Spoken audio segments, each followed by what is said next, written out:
Coming up on this edition of Lions Live, our very own Dana Durbin looked further into the new escape room coming to downtown Rushville. We also dig into some hometown history by learning more about the Kennedy Bridges located all around Rush County.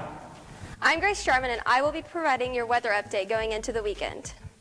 Alongside these, we meet our new Director of Operations for Rush County Schools and learn more about his background.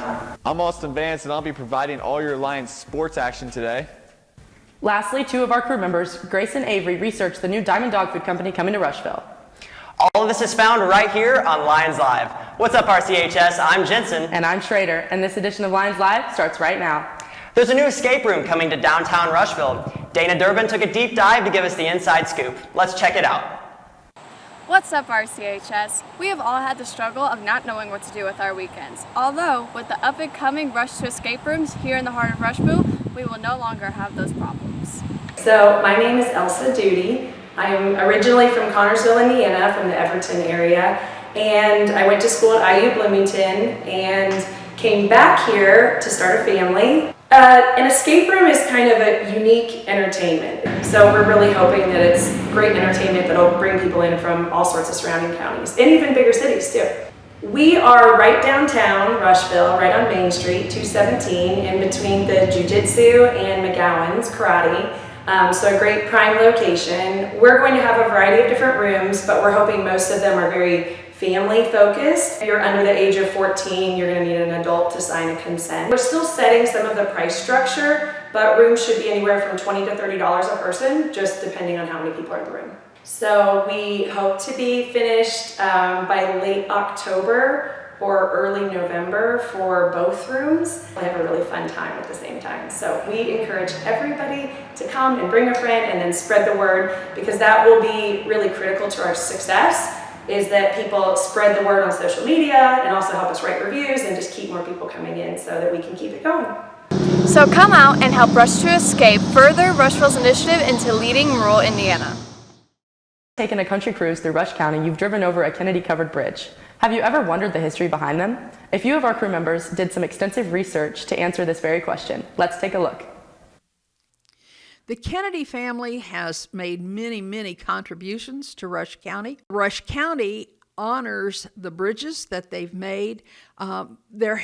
Over the years, there have been much debate about removing bridges. There's been arson to bridges. Some of the bridges came down simply because the farm equipment could not go through the bridges. It was too big. But we have managed to preserve 6 of those bridges. Most of that thanks goes to Rush County Heritage, which was formed to spearhead a program to save the Moscow covered bridge, and in connection have saved all of the 6 that we have left. Some of them have had major reconstruction work done on them, but it is quite a unique experience to be able to drive through one of those covered bridges, roll down your window, listen to the lumber cracking and rattling as you go through the bridge, and think about the fact that it was wagons and horses and people walking through those bridges initially. Rush County is extremely lucky to have 6 of those Kennedy covered bridges, 5 in their original places that people can come, they can visit, and they can admire. Came with Grace for our weekend weather update. Thanks, guys. The weather for tonight's War on 44 game will be sunny with a high of 83 and a low of 57. Moving on to the weekend, Saturday will be a high of 84 and a low of 61, and Sunday will be sunny with a high of 85 and a low of 61. That's it for me. We've all noticed the changes around RCHS campus, but who is behind all of them? I met with Dr. Keeley, the new Director of Operations for Rush County Schools, to find out more.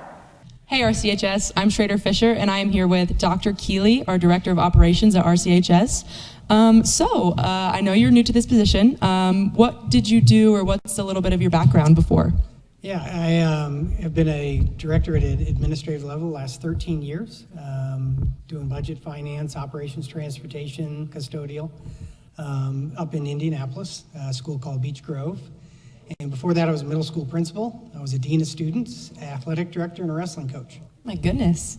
Okay, awesome. So there have been quite a few changes here around our community and at our school.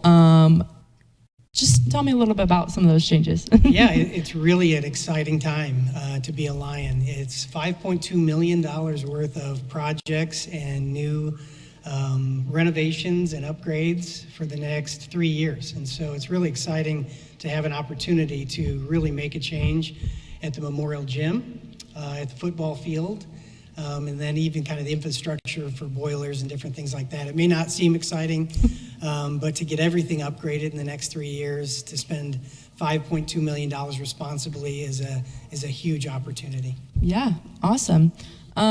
Is there any other additional things you want to say to our school or just in general? Yeah, in the position, I'm just very fortunate to be in charge of transportation, safety, kind of the Safe Schools initiatives. And I've been doing that. I've been a Safe School specialist for the last 13 years. And so to bring that experience here to Rushville is really exciting for me. And I have a lot of knowledge in those areas.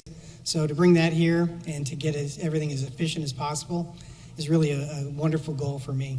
Awesome. Thank you so much for your time. You bet.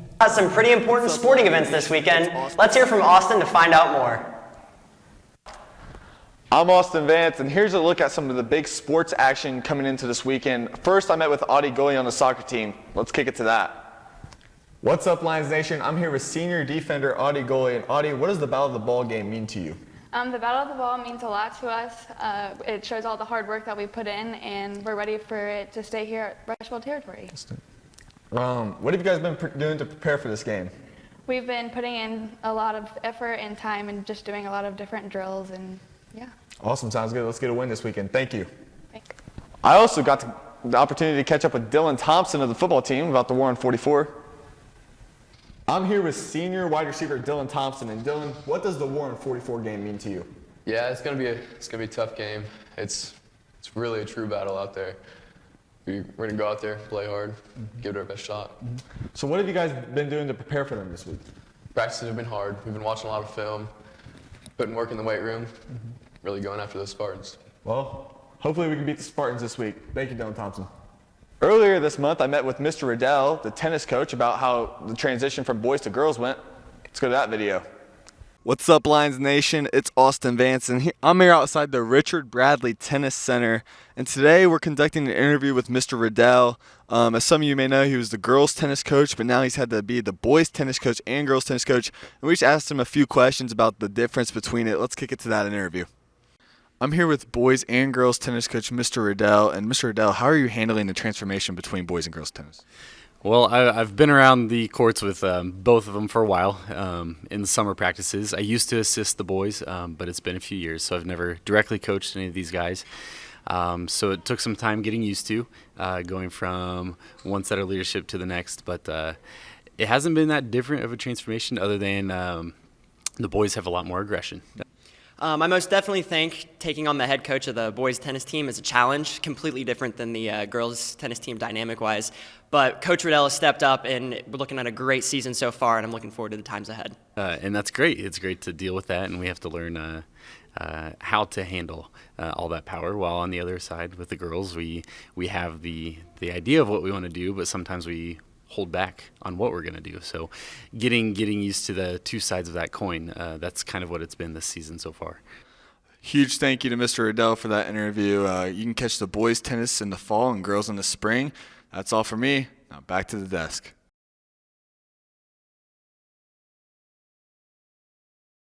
Another new business is coming to Rushville, Diamond Dog Food. Grace and Avery did a deeper dive into this company to see what it's about. Let's take a look.